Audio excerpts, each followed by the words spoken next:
We need a new system. We need a new society. We need to demand that which may have sounded impossible even a few weeks ago, but is not only realizable, but an imperative necessity.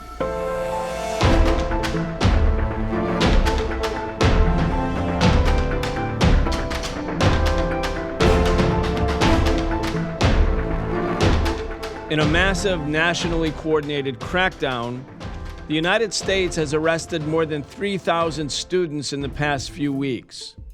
Many have been beaten, many have been tear gassed, pepper sprayed, they've been expelled from their housing. Many will be expelled from their universities altogether. At the same time, the United States, bombs and missiles are being used by the Israeli government to launch a devastating attack on Rafah, a city in south part of Gaza where more than 1 million Palestinians have taken refuge. Welcome to the Socialist Program. I'm your host, Brian Becker.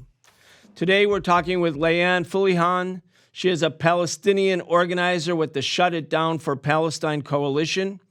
She's a popular educator, organizer, and the education director at the People's Forum, and she is an editor at 1804 Books. We're also speaking with Manolo De Los Santos. He's a researcher at Tricontinental Institute for Social Research, and he is a founder and executive director of the People's Forum. Manolo, Layan, welcome back. Thanks for having us. Good to be back with you, Brian. Thank you for joining. Layan and Manolo, we were in the streets again last night. Manolo, you were targeted for arrest again by the NYPD. The New York Post ran a major story about it. Again, they got most of the facts wrong, but it is the New York Post after all, so nothing surprising there. Layan, you were at the Fashion Institute of Technology later in the evening. That was the last encampment that had not yet been shut down by the police, but it too was raided. More than 20 people, I believe, were arrested. I want to start with a clip of the police crackdown last night at FIT, and then I want to get your thoughts, Manolo. This as the police made their way into this encampment that started back on April 25th. Now, some officers wearing riot gear, others wearing standard uniform. Well, this as they narrowed in on this area that was occupied as demonstrators can be heard chanting. Well, this scene similar to what we saw just last week in the wake of demonstrations and encampments that flooded universities and college grounds, including NYU, the New School, and Columbia. Now, this is believed to be the last remaining encampment on a city campus that was authorized to be cleared by police. And important to note, Columbia University altering their commencement ceremonies by foregoing their university-wide graduation. Manolo, if this had been taking place in the last couple of weeks in the People's Republic of China or Russia or Cuba or Venezuela, we'd be hearing from the U.S. media that it showed that these countries were not, in fact, democracies, that they were autocratic regimes. But this is what's been going on. Let's talk about it. I would go even further. If it had been Cuba or China, the UN would have called for sanctions on the regime that would have arrested thousands of students for practicing their right to free speech. And I think what we've seen since April 17th is the continuation of a mass movement in the streets that has brought together hundreds of thousands of young people who feel that they have a right to fight for this just cause, which is the cause of the Palestinian people, to end the genocide. Since April 17th, when the Columbia students took on the first encampment and were so violently repressed, they sent a call, I think, not just to their fellow students at Columbia, but to students across the country and around the world to also take up this flag, calling to disclose and divest the complicity of universities in the U.S. with the genocide that the Israeli regime is practicing. And, you know, despite the repression, despite hundreds of students being arrested, thousands more came out. And that's what we saw. It extended from Columbia like wildfire to new encampments at FIT, at NYU, at Parsons, at the School of Visual Arts, at the New School, at Fordham University, at the City University of New York, City College campus, and to hundreds of campuses across the country, to the point where, can it really be stopped just by shutting down the encampments? I think no. I think a new movement, a new phase of the movement has been launched. Layan, the mayor of Washington and the New York City Police Department, the Washington, D.C. Police Department, were going to be called on the carpet before Congress today in hearings because they had not yet shut down the George Washington University student encampment. It's been completely peaceful, but and the university called on the Metropolitan Police Department in D.C. to come in and do as the NYPD did to the Columbia students and NYU and now FIT and CUNY students. But the D.C. cops said, no, we don't want to do it. That's because they've been sued so many times for earlier brutality against protesters. They said no, but when Mayor Bowser in D.C. was going to be having to testify before Congress, they sent the police in this morning, and that campus encampment was also shut down. And all of the media has been demonizing the students. They've been saying the students are bringing violence to the campus, that they've been disruptive of education. And then I'm thinking, well, what about the students in Gaza? What's going on with them? We have another clip. It's like, what is actually happening to the education and campus life of Palestinian students in Gaza, who these Democratic mayors, these police chiefs, the media, they don't seem to care at all. But just watch this clip. Israa University, Gaza's youngest university, was established in 2014 with a simple goal: ensuring poverty would not stand in the way of any Palestinian that wanted to pursue a college degree. Israa was known for its towering main building and archway entrance, constructed as a love letter to Islamic architecture. The university was actually set to mark its 10th anniversary this year, and to celebrate that milestone, the school planned to open a public museum on campus, housing more than 3,000 artifacts, including relics from the Roman Empire to more modern pieces of Palestinian history and culture. However, Israa University and all of the history it housed within its walls has now been destroyed. On January 17th, the Israeli Defense Forces demolished the university's main building, reducing it to rubble in a matter of seconds. The Israeli military initially tried to justify this action, claiming that the campus had been, quote, used by Hamas for military activity, and that there were concerns the group might use it to attack Israeli forces. But later, the Israeli military admitted there had been flaws in the operational process, including in the decision to destroy the entire building. That's some flaw, Layan, a flaw in their planning. They blew up the whole university. And again, when you think about the way the media, and it's the Democratic, pro-Democratic media like MSNBC or Fox News, pro-Republican media, it's all the same, treating American students as like heinous criminals. Meanwhile, the U.S. is financing blowing up 5 of the 7 universities in Gaza. Absolutely. And it shows just how clear and correct the students have been. The reason why they're being repressed so violently, I'm sure, is because of the fact that they are expressing the conscience of this country. They are raising up to the consciousness of millions of people across the United States of what's actually happening, what the White House is actually supporting, and what the White House is actually doing in Palestine. They have decided that they're not going to stay quiet. They did this wave of encampments that was so brilliant and so brave and courageous, and faced the worst elements of U.S. state violence directly. And what they've done basically is just shown people the clarity of what's going on in Israel. There is no ability to describe what Israel is doing as defense. They have been bombing universities, but not just universities. They have been bombing hospitals. Just yesterday, they closed the only border crossing in which aid was able to come through, or people were able to go in and out of Gaza. Another mass grave was found this morning at Al Shifa Hospital. They have been destroying systematically, not just in the past 7 months, but maybe at a slower pace over the past 76 years, with ups and downs, waves of genocidal assault, and then a slower wave. But the past 7 months, they have been their genocide has been live streamed to the world and to people's phones. There is no ignoring it at this point. The program of the Israeli occupation of Palestine is not self-defense. There is no justification for it. It is purely ethnic cleansing of the Palestinian people from their land. And to do that, they have to destroy everything that sustains life. There's no other way to ethnically cleanse a population. We know this. What is happening right now is very clearly and undeniably genocide. The students have decided that they are going to raise their voices and take a stand against this, something that the country cannot ignore. And like Manolo said, it has sparked a new wave of this mass movement for Palestine that is creating a serious political crisis for the US government. Manolo, Karl Marx said that the ideas of any society are the ideas of its ruling class. That is, until revolution changes society. The media coverage is a clear example of the thinking, feelings, and thoughts of the ruling class, and they want to make those the ideas of the United States. So everything has been turned upside down in order to conform with the needs of ruling class propaganda.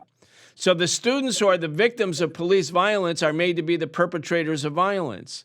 The Israelis who are blowing up universities we're told, are doing it in self-defense. When they bombed hospitals and destroyed hospitals, which now everybody acknowledges, for days, maybe a week or 2 weeks, the big debate in the U.S. media was whether it was an errant rocket set off by a Palestinian resistance faction that destroyed Al-Shifa Hospital, when we now know the Israelis were destroying all the hospitals like they destroyed the universities. Just an upside-down version of reality in order to conform with bourgeois ruling class propaganda. I have another clip that I want to play.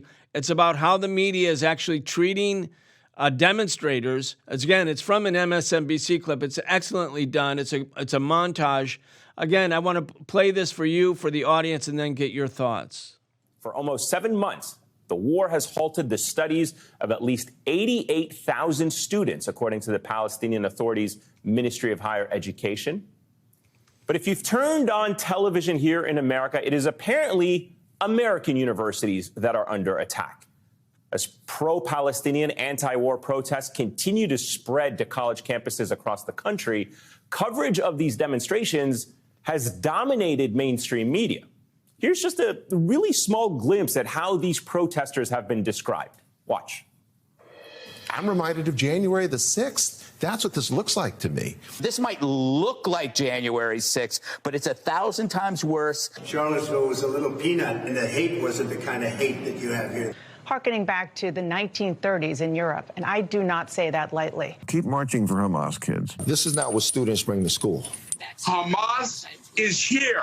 Even the notion of an encampment is a physical threat. We have a terrorist group marching in New York right now. They're dumb and or unattractive. Take it to the bank. They have been brainwashed by TikTok to believe that Israel's actually committing a genocide. What's happening on college campuses is rooted in anti-Semitism. They are embracing the rhetoric and the ideology of Hamas. Did that negotiating with terrorists work for them? We are going to have fascism as a result of these protests. We are going to have fascism as a result of these protests. All right, Manolo, that could be a Saturday Night Live skit, right? I mean, it's like the 1930s. The students are Nazis. The students are, the advocates of Hamas. The students are brainwashed by TikTok. Anyway, go ahead. It's a joke in many ways, but sadly a joke in dangerous times. Because to talk of these courageous students who are setting up tents on their school campuses as acts of terrorism or acts of violence, when there's actually a genocide happening right now as we speak, is not just hypocritical, but is downright shameful. To talk about violence of the students when we know that over 40,000 Palestinians have been massacred, have been killed, that the Palestinian people as a whole are under the threat of extermination, is embarrassing. And it clearly shows that ultimately this level of malignment is because the US government, the Biden administration, Democratic mayors and governors across the country are deadly afraid of these students. They're afraid of what these students represent. They're afraid that the courage of the students actually knows no bounds. Ultimately, it's easy to take down a tent. It's easy to take down an encampment. But The blood of the Palestinians cannot be easily washed away. That is a crime that will live for a long time in the minds of millions of people who have had to watch this genocide take place on live and television, on our social media for the last 7 months. Layan, nothing like this has happened in the United States for a half a century. I mean, we all know about Kent State and Jackson State, the mass movement of students, the takeover of university buildings at Columbia in 1968. But this is a historic moment. Anyway, you've been there from the beginning. You've been with the students. It absolutely is a historic moment. And I think it's a result of the fact that the past decade, more than that, but the past decade has really been characterized by crisis after crisis that has torn away the facade of the US system and has shown people exactly whose interests it is representing and with what objectives. People have had enough of the US war machine massacring people by the millions worldwide. And then anyone who speaks up against this, anyone who rejects the agenda of the United States system, either outside or inside U.S. borders, is treated like an enemy of the state. The students there's been a student movement to divest from Israel for decades, actually. The SJP, Students for Justice in Palestine, organizations across campus, National Students for Justice in Palestine, have been running a divestment campaign for a long time. This has been a long-term struggle, but it's converging now with this past 7 months of mass mobilizations that have taken the country by surprise. People have completely woken up to the reality that the United States does not support peace, democracy, or human rights across the world. They are unconditionally supporting Israel, even now while they are hesitating on certain things. They have not actually concretely severed their unconditional support for Israel and Israel's occupation of Palestine, and people have had enough. They are suffering from the impacts of an unequal capitalist exploitative system here in the United States, a white supremacist infrastructure of the state and state violence. And then they're witnessing a US funded, engineered, and executed genocide of the Palestinian people live streamed to their phones. People have had enough, and the students have actually given a lot more energy to this mass movement.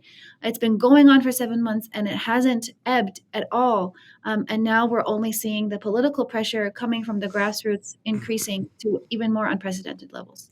One of the favorite methods used by the media, Manolo, is demonizing people, demonizing targeted governments, as we talked about, demonizing Cuba or Venezuela.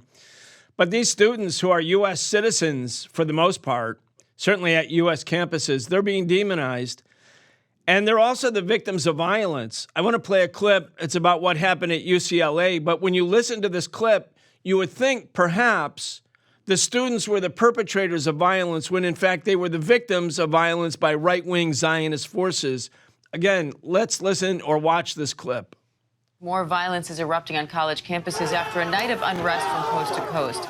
Police have been trying to break up anti-war protests at several of America's top institutions. Clashes are still ongoing between police and demonstrators at UCLA. Dramatic new video shows fighting between pro-Palestinian and pro-Israeli groups, with some people apparently throwing fireworks into an encampment there. At the University of Arizona, police clashed with pro-Palestinian protesters and deployed so-called chemical irritants to break up demonstrations on campus. And in New York, the NYPD descended onto Columbia University and City College, arresting at least 100 people as they cleared pro-Palestinian encampments and removed protesters barricaded in Columbia's Hamilton Hall. Yeah, you would never know, Manolo, that the students were actually the victims at UCLA of violent assaults by pro-Israeli demonstrators, counter-demonstrators, and the police and campus police just stood there watching. You would also not think that these students are unarmed, that they're actually organizers and activists for peace, that there are protesters who have essentially used the medium of building an encampment, a simple tent setup, as their protest. They're being painted as violent, as terrorists. They've been threatened with all sorts of tactics that range from everything from being suspended to being expelled to being arrested and charged with all sorts of ridiculous accusations. But ultimately, what we're seeing here is the violence of the police departments across the country in collaboration with what you could almost call Zionist paramilitary groups that have been given a free hand to attack students and to attack protesters, all happening under the administration of the Biden government with no call to questioning. No one seems to see the hypocrisy in this. And again, I raise, what is the violence of the students? We have not seen any acts of violence by the students, but yet we see on a daily basis the desire of the Biden administration to crush these student encampments by all means. And the desire of the Israeli government to crush and to destroy the Palestinian people by all means. These are the actual acts of violence that we face in our world today. And in this time in which the world is calling for ceasefire, at this moment in which Hamas has already signed a ceasefire agreement, has said it's willing to sign the ceasefire agreement, and people of the world are hopeful for this, the US government, from Biden all the way down, seem more interested in shutting and violently repressing the students than they are to achieve a true ceasefire agreement. And again, for people watching this show, the B-roll that you see, those are pro-Israeli counter-protesters at a peaceful encampment at UCLA, violently attacking the demonstrators. Now you see police using rubber bullets, shooting people, shooting students. Layan, there's also the allegation that not only are the students the perpetrators of violence when they're in fact the victims, but that they are being instigated by outside agitators, that they don't have a mind of their own. They're like puppets on a string. And that there's these professional, dangerous, nefarious, insidious, professional agitators who are the real problem here. Those poor, young, innocent students, they're either dupes or criminals themselves, one or the other. Those are the two available options, but they're being manipulated by professional outside agitators. Anyway, here's Eric Adams, former cop, New York City mayor. It's a short clip. I want to play it, then get your comment, because it also has been targeting Manolo and the People's Forum, the organization that both of you work for. Anyway, let's watch this Eric Adams clip. At a press conference this week, Adams attempted to rationalize the NYPD's crackdown on Columbia University, claiming he's preventing young people from being, quote, radicalized by professionals. All right, well, it wasn't a clip of him, but it was about him. But that's what he's been saying. And we have the front page of the New York Post. Manolo, you're like you've achieved outlaw status with the New York Post. Again, you are the professional organizer. Anyway, I think we have an image of the front page of the New York Post. Let's see, what does it say? Oh, so you're a Hamas cheering, Cuba connected radical, and that's you being targeted once again for arrest. Layan, you work with Manolo. You just actually went on social media to talk about what the New York Post has been doing. A big campaign, again, targeting people who are organizing support for the students as if the students are a puppet on somebody else's string. Well, I'm getting kind of tired of hearing this refrain over and over again.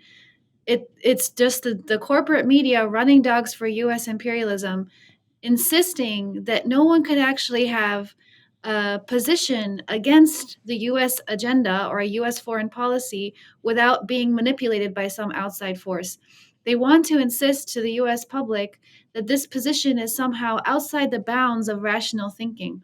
When you are executing an entire genocide, of course people are going to raise up and be outraged and angry and reject the genocide. There is no other position that these people who are everyday people who believe in human dignity and the right to life and survival and an end to occupation, this is what people are going to, this is the position that people are going to have. So it's a ploy by the White House and corporate media to try to manipulate people into being afraid, thinking if I do have this position, then perhaps I'm going to be seen as a terrorist or some sort of outside agent.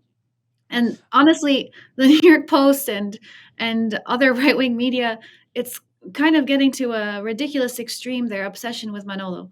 They want to use Manolo, demonize Manolo, to make him the cause of the student protests, because they can't admit that the cause of the student protests is their own actions. Eric Adams represents the biggest police force in the United States and bigger than some militaries in other countries across the world.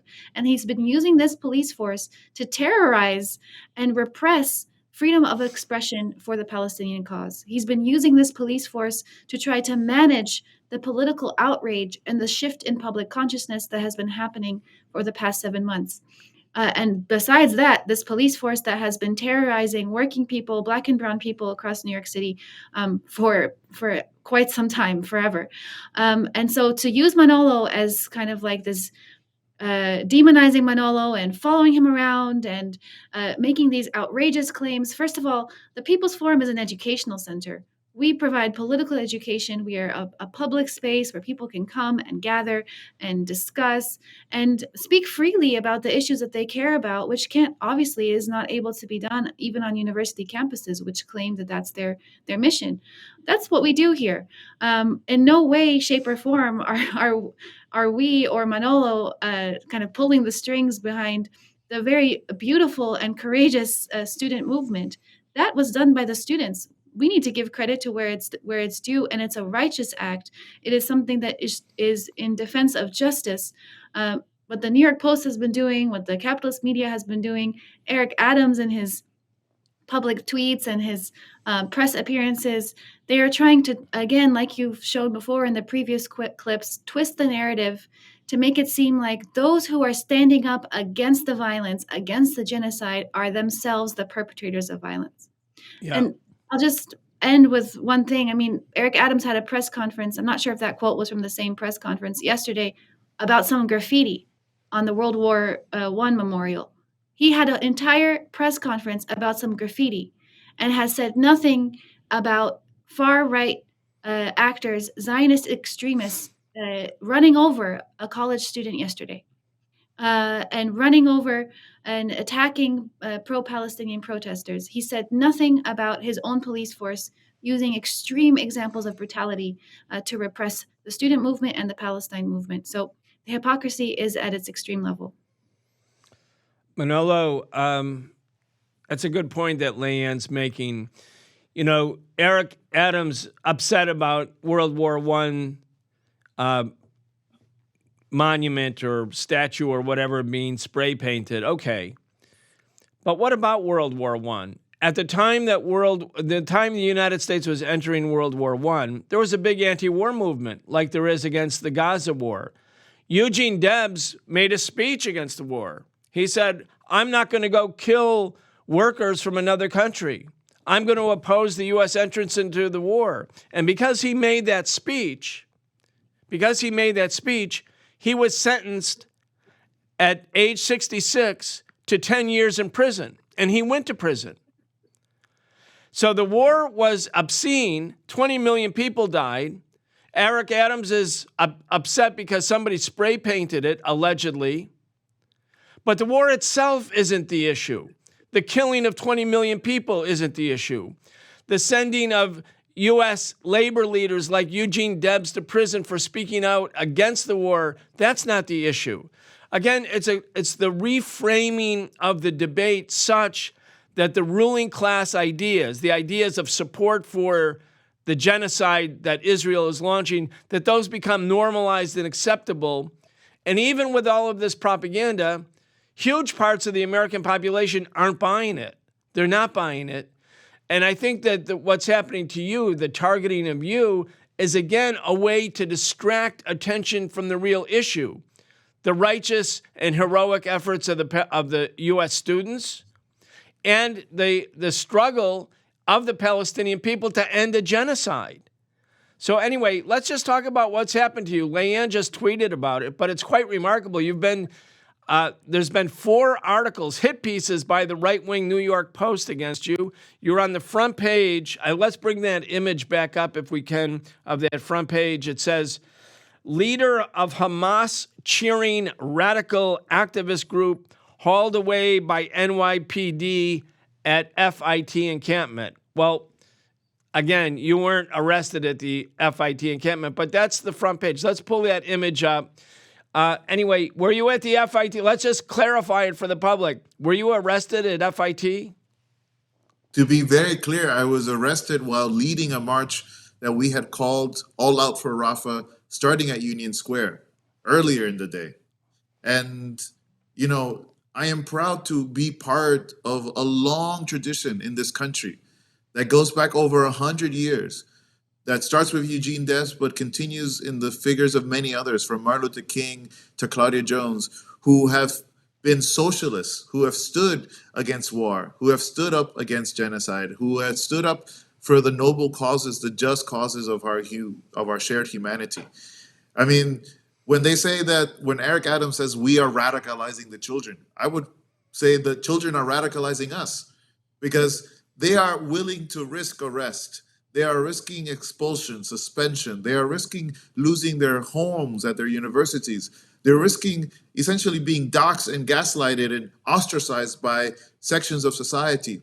But they do it not because anyone can give them the order to. They're doing it because they're motivated by, I would say, the most altruistic values, a sense of a commitment to the truth, a sense of we have to do what is right. I mean, if only the rest of our society could follow the example of these students who are risking it all to try to stop the war machine. And more importantly, because, you know, there's been so much focus on the students, but the students have been consistently reminding us and calling us to remember and to pay attention to what's happening in Rafah right now as we speak.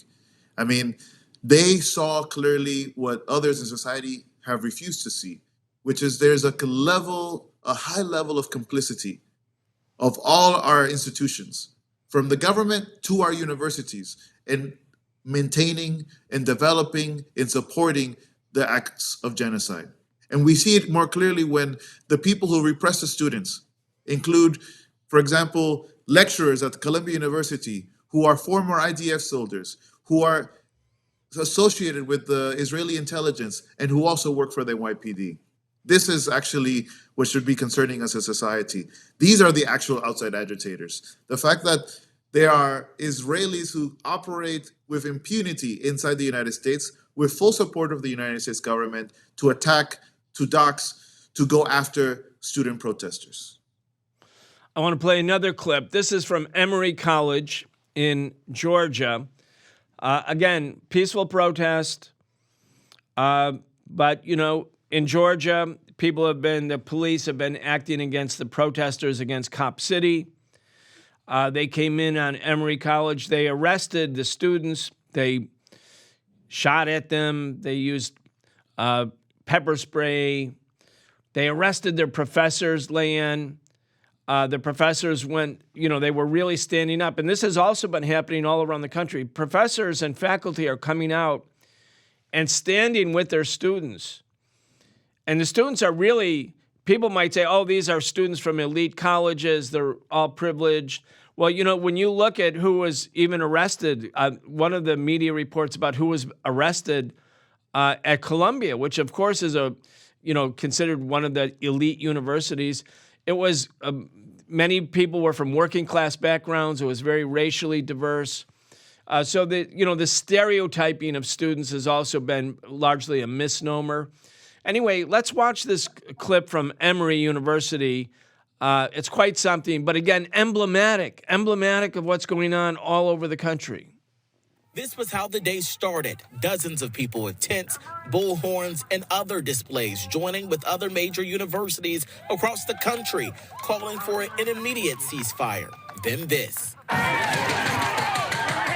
Emory University police called in Atlanta police and the Georgia State Patrol to try to disperse the crowd. We were the only station on air to bring you live coverage as pepper spray was deployed. Tasers were used. That's how they treat working people in this city. And several were hauled away in restraints. I was just walking, so I don't know why. You're hurting me! Ow! Let go! Free Palestine! Free Atlanta! Listen, Emory University, we're better than this. We're better than this. I'm faculty. I'm president-elect at the University of Senate. You say your name? Noel McAfee. According to Emory University's website, she is with the philosophy department. She wasn't the only staff member detained. I'm just here to support the students and the peaceful protest. So, Layan, really something. They're treating the students and the professors as enemy combatants. So you can say anything you want about the U.S. as this great democracy with the right to free speech and to assemble and to redress grievances. But when people actually do it, they're not only being beaten and pepper sprayed and tear gassed and arrested, expelled from their universities without, there's no real due process in these disciplinary hearings. But those cops, they're treating the protesters, the students, and the faculty as enemy combatants.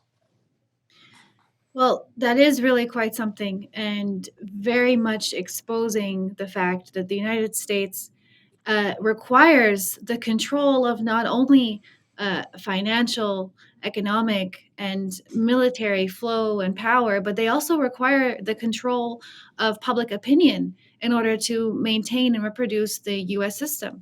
And so, in fact, what we've seen over the past 7 months is that the United States has been defeated in the arena of public opinion. And so the threat that the students and the professors and that anyone who is confidently raising up the perspective, the position of being for Palestine, for human life, for human dignity, against imperialism, is a major threat to the United States because they are losing in this arena of public opinion. Now, the fact that they are coming out with military-grade repression just shows how much the U.S. is evaluating this shift in public opinion as a threat to the existence of the U.S. system. And I think it's something that actually we should, you never have to measure whether or not you are on the right side based on how the enemy responds. But I think what it does show is that this movement is creating not just a symbolic rejection of the genocide, but it is threatening the status quo in a way that the United States has not seen in some time, and that they are willing to unleash the worst elements of state repression in order to try to control it again. What we saw in Colombia is that that's backfiring. When they went in and did the first wave of arrests, it set off a wave of encampments across the country. It has brought in other people, not just students, like you said, professors, parents, people who perhaps weren't part of the mass movement for Palestine yet, who still kind of didn't see it as something urgent for them to participate in, are now joining. And so in a way, the repression has only made the resistance grow stronger. This is a common formulation that I think all of us have heard, and that has been seen in moments of imperialist assault and occupation across the world. And it's really incredible to have the students show us what the right position is, the right posture, what courage really means in this moment. And to see the United States flailing, trying to regain control of the narrative, which they haven't been able to do since October. Manolo, a new survey shows that 70% of likely voters want to change U.S. policy on Israel, want an end to the genocide, are insisting on a ceasefire. 70%. Since we quoted Marx about the ideas of any society are the ideas of a ruling class, I'll quote Lenin now as well, because Lenin, who was the leader of the Russian Revolution and the Bolshevik Party, wrote a book called State and Revolution in 1917. And he said the core element of any state is the army, the police, the courts, the prisons, meaning the instruments of repression. And you can see that in the United States in the last weeks, because 70% of the people now oppose the U.S. policy. The students are in the streets. They have did have lots of popular support. The media is demonizing them, but it hasn't changed public opinion. Public opinion is still moving in the same direction. So what does the U.S. government do? It uses the police, the army, the courts, the prisons against the protesters. So it shows that while there's a democratic form of government, the essence of the state in the United States, even if we have election every 2 or 4 years, is this brutal instrument of repression, as Lenin outlined it. And again, this is part of the political education for every movement. Activism brings you into a collision with the powers that be. You learn that the media is completely against you. The Democrats and Republicans, in spite of all of their squabbles, they're against you. The police are against you. The judges are against you. And so you have to look for an alternative. I mean, this is actually how new movements for social change go from being sort of liberal movements to becoming more radical movements, or in the case of our show, the socialist program becomes socialist movements seeking systemic change. I feel when you look at the Occupy movement in 2011, the movement for Black Lives after the killing of Mike Brown in Ferguson in 2014, the Bernie Sanders movement, the electoral expression of it in 2016 and 2020, the uprising against racism after the killing of George Floyd, now the Palestinian movement, which is really a youth movement. When you look at these last 15 years, what we're witnessing is the birth of a new youth movement, which is becoming increasingly sophisticated, increasingly political, and I'd say increasingly socialist, because it's able to and is required to draw all of these conclusions. Anyway, the People's Forum, which we've talked about, is an incubator space for this kind of political education. But the last months in the streets are, in a way, a school from which a lot of lessons are being generalized. Well, you're right. And we always refer to our political education as happening both within the classroom where we're engaging with theory, but also on the streets where we're engaging with the practice of our theory, where we're developing a praxis, a synthesis of both what we learn and what we're seeing and what we're doing. And ultimately, you know, we're seeing in this moment, I think more and more, a different type of polarization in society. Because as you mentioned, 70% of voters want a change in Israel-US relations. They want to see a change in the US posture towards Palestine. We think that that's a growing common sense position within the US society. But at the same time, there is a growing bipartisan consensus between Democrats and Republicans on standing in loyalty, you know, steadfast loyalty to Israel before listening to their own people in the United States.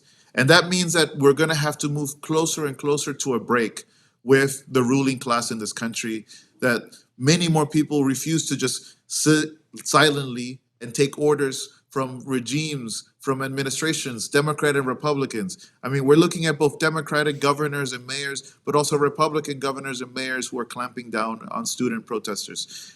We're realizing that we need a change in the system. It's not enough to protest anymore just on one issue or the other.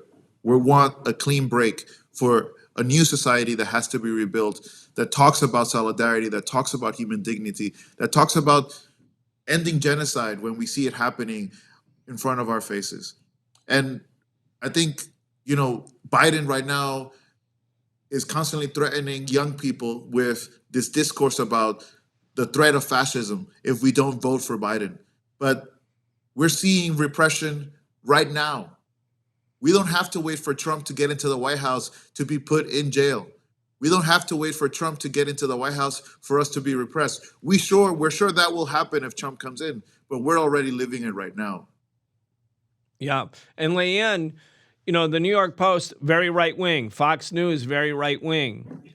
But the New York Times, which is considered like the opposition within bourgeois politics to the right wing, they're carrying out the same demonization of the People's Forum and other progressive forces, the Answer Coalition, which I'm part of. The same demonization, it's across the board. In other words, whatever the differences are between the liberal, you know, bourgeois, capitalist, ruling class sectors and the more conservative, more right-wing ones, it pales in comparison to their unity against the Palestinians, their unity behind the military budget, which is now $900 billion a year, their unity in maintaining 1,000 U.S. military bases around the world, their unity in opposition to Venezuela or Cuba having the right to be self-determining. Their unity is really quite great. And now their unity is against the students of this country, the young people in this country who have, in spite of the fact that it's not a, quote, violent movement, and again, these are the government and the media are either the perpetrators or supporters of Israeli violence, but it's, quote, peaceful. But in spite of that, again, they're being treated as the enemy, as is the People's Forum. In other words, once the struggle gets going, once it's no longer a period of political apathy, let's say, or docility, or whatever the right word is to characterize it, once it's a period of activism, people are required to form more radical conclusions. And the media treats that as something like nefarious and maybe like you're the agent of a foreign power. That's how they're treating Manolo right now. But this is really what radical means, is getting to the root of the problem. And the root of the problem is, in fact, the system here, the United States system of imperialism. The Democrats and Republicans take turns managing it, but it's their system. Absolutely. And that you said it perfectly. To be radical, to radicalize is to get to the root of the issue. And that's what we've witnessed over the past 7 months. People at first were outraged by this new wave of genocide against the Palestinian people, and they want to do something to stop it.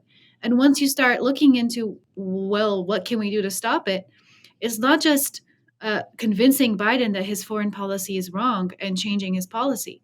He's not changing his opinion or forming his opinion on being loyal with Israel because he's just decided to do that because he feels some sort of solidarity with the project of Zionism and wants to support it. There is a full military and economic complex that is sustained by the U.S.-Israeli relationship. And so if you're going to start to undo that, then you need to look into, well, what is sustaining that complex? All different levels of government, institutions like universities, police forces, banks, and you start uncovering every single institution of our current society, and you see how it's complicit in the reproduction of war, massacre, genocide, occupation across the world. And then the only conclusion you can come to after that, like Manolo said, like you said, is that we need a new system. We need to rebuild our society. We need to organize the wealth of our society here in the United States around benefiting people's well-being, around ending war across the world, when right now it is organized around extracting as much profit and maintaining global hegemony over the majority of resources across the globe. And that's why we see the United States promoting war after war after war, and right now is facing a total crisis because its agenda has been completely exposed by what's happening in Palestine right now. The Palestinian resistance dealt a blow to the Israeli occupation, and it has opened up a crack and made people see the reality of what's actually going on. And young people inside the United States are not going to accept this. I mean, this is what we've been talking about at the People's Forum for quite some time. You know, the New York Times and all their friends across the right and left-wing media have engaged in demonizing the People's Forum before this moment, particularly because we are a space where people can explore those ideas. I mean, we believe very simple things, and it's proven by science and history. One is that capitalism and imperialism are not here to stay forever. They don't have to. Things can change. And two, change occurs when people get organized and they have a clear strategy to make that change. Those are two very simple things shown repeatedly throughout history and in today's world, and we provide a space for people to talk about that. And this is something that has been a threat to media like the New York Times since before the wave of the Palestine movement. So, you know, we know that the like you said, the right and left wing media unity is something that's consistent, but particularly now, when the shift in public opinion is such a threat to these media institutions, media outlets, that people no longer even go to them for the truth. They go to the movement for the truth. They're looking at the messages on the streets, the speeches of the young people who are agitating, who are educating people. We have hundreds of volunteers every week are going out into their communities and engaging people, engaging them in conversations, speaking with people. That's a source of truth now. The source of truth is coming from people on the ground in Palestine, the journalists who are being targeted and assassinated for reporting what's actually going on. The New York Times has lost its status of some sort of verified, objective, sophisticated outlet where you can get the real story. Even in the more liberal sectors of progressive Americans, this is no longer just a assumed reality. And the truth is now in the hands of the grassroots movement. And I think that's a huge threat to corporate media and a real sign of the fact that what's been happening, the transformation that's been happening over the past 7 months, is not something that can be erased, not by police repression, not by manipulating the narrative across all outlets of the media. It's really going to have to require a change in the system to deal with the demands of the people. Manolo, the terms right and left have started to lose all meaning. Well, not started. They've lost all meaning in a way. Because for most Americans, they think the Democrats are the left and the Republicans are the right. Fox News is the right, MSNBC is the left. But what is missing in this kind of description about politics is that bourgeois liberalism and bourgeois conservatism have more in common with each other than they do that separates them. And so to be left in the historical or classical way means not to be a liberal or a bourgeois liberal, but to really get to the root of the problem, which, as Layan said, is to look at the system itself. And it means the system is the problem. And I think we're going to go through a period of political enlightenment about language. And I think we need to do it with consciousness and intentionality. And I think this is one of the things that People's Forum does so well in all of your political education courses. People have to realize that though that right-left thing doesn't adequately explain anything. When I was 15 years old and I was against the war in Vietnam, my older brother said to me, "Hey, do you want to hear a song against liberals?" And I was like, "No, why would I want to do that? I'm a liberal." And why was I a liberal? Because I opposed the war in Vietnam. I was part of the left, meaning the liberal left. And he played Phil Oak's song for me, "Love Me, Love Me, Love Me, I'm a Liberal." And at the end of it, I said, "Okay, I'm not a liberal anymore. I'm something else." And I didn't know quite yet what it was. But I want to read one stanza from that song. "Sure, once I was young and impulsive. I wore every conceivable pin. I even went to socialist meetings and sang all the old Union hymns. Ah, but I've grown older and wiser, and that's why I'm turning you in. So love me, love me, love me. I'm a liberal." And I think that adequately describes why people shouldn't be liberals, why they should try to get to the root of the problem, which isn't the conservatives, but it's the system itself. And we need to have a new system, and the new system, from the point of view of the socialist program, from our program, is a socialist system. And the fact that this is resonating with so many young people is precisely the reason why the media is attacking the People's Forum. You have to make socialism something nefarious, something sinister, something foreign, rather than the natural outgrowth of people's own political evolution. Go ahead. Well, I think part of the problem has been that both liberals and conservative, both Democrats and Republicans, that so-called left and right wing in the United States, has a hollow discourse. Their words have no meaning. Their words have nothing to back them up with, other than violence, other than repression, other than war and threats against others. On the contrary, what we're seeing in this movement of young people, but I would say not just young people. In fact, the success of this moment has been that the students have joined in with teachers, with workers, with health workers, with ordinary people across this country, working people, who actually want to give definition to what we're talking about, who want to actually make our words mean something. That when we go onto the streets and say we want to end this genocide, we're actually not just talking about Palestine anymore. We're giving meaning to the sense that we want liberation for all people on the planet. From Haiti to the Congo, from Sudan to the Bronx, we want people to live better lives. And that can no longer continue to happen under the system, which has no answers to the dilemmas that our humanity faces. It cannot respond in any affirmative way or provide any solutions, not just to the question of genocide in Palestine today, but it cannot provide solutions to even the most basic problems of living standards right here in the city of New York. That's why they can only respond with violence. Eric Adams has no real discourse. Eric Adams only has a billy club in his mouth.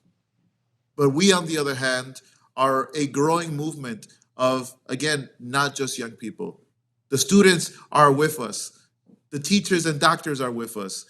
Ordinary New Yorkers and workers are with us. And that is I think, the security that we have, that this is going to go beyond just a few months. How easy would it have been to just have given up in month 3 or month 6, or to have given up a few weeks ago in the face of all this repression, in the face of all this malignment, in the face of all these vicious attacks by the ruling class? But no, I think many people in this country, as many people around the world, have come to the same conclusion. We can no longer continue to live in this way. How can we continue to live in a system that allows genocide to happen, that funds genocide, that is actively complicit in supporting Israeli genocide against the Palestinian people? Ultimately, that is why I think overall in society, we're moving towards a break with this ruling class. They say we are the ones controlling the students, that we are the ones using the students as pawns. I think that is often a reflection of how they operate. How often does the United States send their outside agitators, the CIA, to disturb the peace and the tranquility and the sovereignty of other countries? That is actual outside agitation. They think they can buy the consciousness of people. We don't have to buy anyone's consciousness. The people's consciousness is flourishing in the struggle, in that great classroom that is the streets right now. Layan, I really agree with Manolo also. I mean, many of his points, but when you look around the U.S. track record in terms of intervening in other countries, you had the 1953 U.S. coup against the Mossadegh government in Iran because it was a democratically elected government that nationalized the Anglo-Iranian Oil Company, AIOC, then which became BP, British Petroleum. The 1954 coup against the government in Guatemala because it nationalized United Fruit properties. The killing of Patrice Lumumba in the Congo in order to hold on to the Congo for Western colonialism. We could make a list of 100 places where the U.S. has actually been the outside agitator going in to use economic sanctions and covert operations to topple governments, topple whole governments. And yet at the same time, even though the U.S. has all of this military capacity, intelligence capacity, covert operations, economic power, when you look at the trajectory in the world wants something different. The world does not want to be dictated to. The world does not want to be sanctioned. The world does not want the United States to be a unipolar power. So, you see resistance on all kinds of different levels. But when you get down to it, when you really get down to what is, in a way, the core of the global movement, you come back to Palestine in many ways. I mean, the war did not start October 7th. The war started, a long time ago, 1948, certainly. That's been more than 75 years now. That war has been going on for 75 years, and mostly the Palestinians have been on the receiving end of the war. The ones who have been have violence against them, dispossessed, lose their homes, lose their villages, being driven out by violence. And yes, October 7th was a counterattack in this longer war. But in spite of all of the casualties and the suffering since October 7th, It's clear that the Israelis are not winning. It's clear that the steadfastness of the Palestinian people has not shattered, which it could have, but it hasn't. So the enduring element in this struggle, this epic struggle in Palestine, is the steadfastness and resilience of the people. And in a way, it's sort of natural that the world movement against imperialism would then galvanize around support for the Palestinian people. Right now, and I want to, as we're moving towards the finish line, the Israelis have said they're going to go in and defeat Hamas. Hamas has 4 battalions in Rafah. They're going to go in and crush them. They're telling the Palestinian people, flee for your lives. Hamas said yes to a ceasefire. Anyway, I don't see the Israelis possibly winning because of this resilience and steadfastness on the part of the Palestinians, even if Hamas were somehow defeated. The underlying struggle of the Palestinian people won't go away. There will be some new iteration of resistance, civil or armed resistance. Anyway, this is going to be the last question for the day. Let's just talk about Rafah, what's going to happen. What do you think is going to happen? And can the Israelis succeed with the invasion of Rafah? What's likely to happen? Will there be a ceasefire? What are the pressures? Anyway, I just want to get your thoughts as we come to the finish line here. Yes, well, it's a really complex situation. I think myself, like many others, are kind of glued to the headlines because every few minutes there's a new statement from different government official from the different countries involved in the negotiations that is indicating that the negotiations are leaning one way or another. But the essence of it is, like you said, Brian, the Israelis are losing. They have not achieved yet their defeat of Hamas. They have not been able to crush the Palestinian resistance, and they won't be able to. That we can be certain of because of what you laid out, Brian. The Palestinian people have been resilient, resistant, and have been steadfast, not just since October, but for the past 76 years. We're coming up on the 76th year of the Nakba, or the occupation of Palestine that was started in 1948. And Hamas is not the only resistance force operating on the ground right now. There are multiple other resistance forces, and Hamas is consulting with all of them as it undergoes these negotiations. In a sense, Israel is targeting Hamas. They want to achieve what could be seen to the world as a victory because they have suffered multiple defeats. October 7 was embarrassing for them because it showed that their whole concept of this extreme military might that cannot be touched by anyone. They've occupied, they've laid siege, they have basically put their boot on the neck of the Palestinian people. Still, under those conditions, the Palestinian people were able to launch a successful counterattack. In 2006, they were defeated when they went into Lebanon. They were defeated by the resistance in Lebanon. So they've suffered multiple defeats. And October 7 was a moment that galvanized the world also because it reminded people that it is possible to fight back against imperialism and win.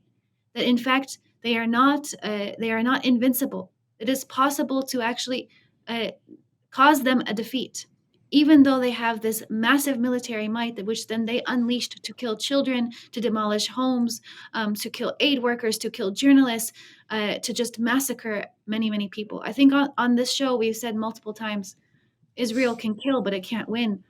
This is continuing to be the case.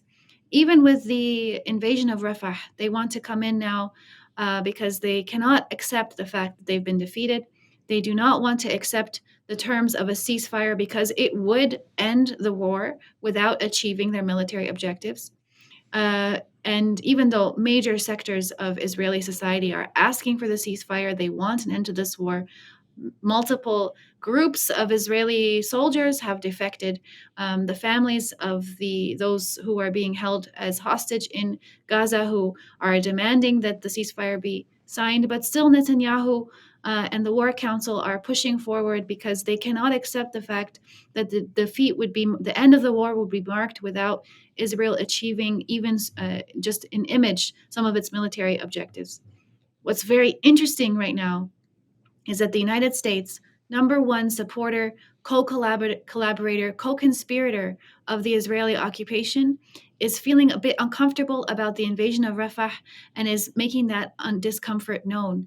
And we are certain it's not because they care about Palestinian lives. If they did, they would have acted more concretely much sooner. But it seems that they have lost confidence in the Israeli capacity to actually win militarily in any way. No hostage has really been released through military means, all through negotiations. So there really is no explanation for Israel's invasion of Rafah beyond theatrics and trying to create an image to the world that they're still strong, they still have military might.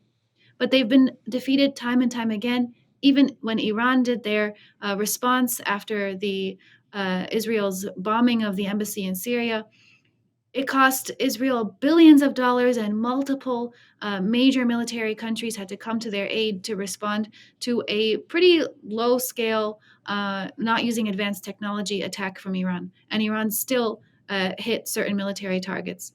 So Israel's image across the world as this invincible military might is falling apart, and with it is coming the U.S. image of global military might, which is really a major danger to the U.S. imperialist control of the entire world. When people see that it's possible actually to resist and advance a struggle against imperialism, it is going to give confidence and hope to resistance forces across the world. And that's what the United States is afraid of. That's what we're seeing unfold before us. The regional resistance in Yemen and Lebanon is consistent. It's maintaining. It's being done in a strategic way. And the U.S. is very concerned about being dragged down with Israel in this process. It's hard to say what's going to happen next. It's clear that Israel is insisting on at least creating some sort of theatric show of military might, which causes the loss of life and destruction of many Palestinians. And they're insisting on moving forward with their invasion of Rafah. They think that this is going to put some sort of pressure on changing the ceasefire agreement that has been the latest version of it that has been agreed upon by Hamas and all other negotiating parties. But really what's happening is that they are the ones, the ball is in their court. They are the ones who are refusing to participate in the process that would end the war. They have by taking this position, they have lost their other line of their other narrative, the other point that they've been pushing, which is that the Palestinians are blocking the negotiations. Now it's 100% clear. It was clear to us before, but it's 100% clear to the entire world that it's Israel that is pushing forward this genocide. It is Israel that is blocking the negotiations. And that is also going to be clear to Israeli society as well. So what's coming next is clearly going to be more political crisis, both for the U.S. and Israel, more resistance from the Palestinian people, and hopefully negotiations will lead to something, because nobody wants to see more needless loss of life, more martyrs from the Palestinian people, just so that the Israel can show off, flex their muscles and soothe their bruised egos. Yeah, and the other thing that all of us have to keep in mind and work towards, and I know you are at the People's Forum, we are in the Answer Coalition, is that this movement has to keep growing. It has to be sustained. There's going to be the Palestinian Conference coming up in May 24th, 26th in Detroit. There's large-scale protests this week. There's a global day of protests on Saturday about Rafah. We have to counter the narrative. Again, this false narrative that somehow Jewish students on campus feel unsafe. That's not true. A large number of Jewish students are leading the encampments along with their sisters and brothers from the Palestinian community and from the African American and Latino communities. This is a multiracial, multi-religious movement for social justice and for peace and against imperialism. So we have to keep the narrative, the correct narrative, being promoted, which is why I was happy that you could both be on this show. And everyone, we have to stay in the streets. We have to stay in the streets, because it's going to be in the streets where the clarion call for justice and to end the genocide will be heard around the world. So Layan and Manolo, thank you so much for joining the Socialist Program. Thanks so much for having us.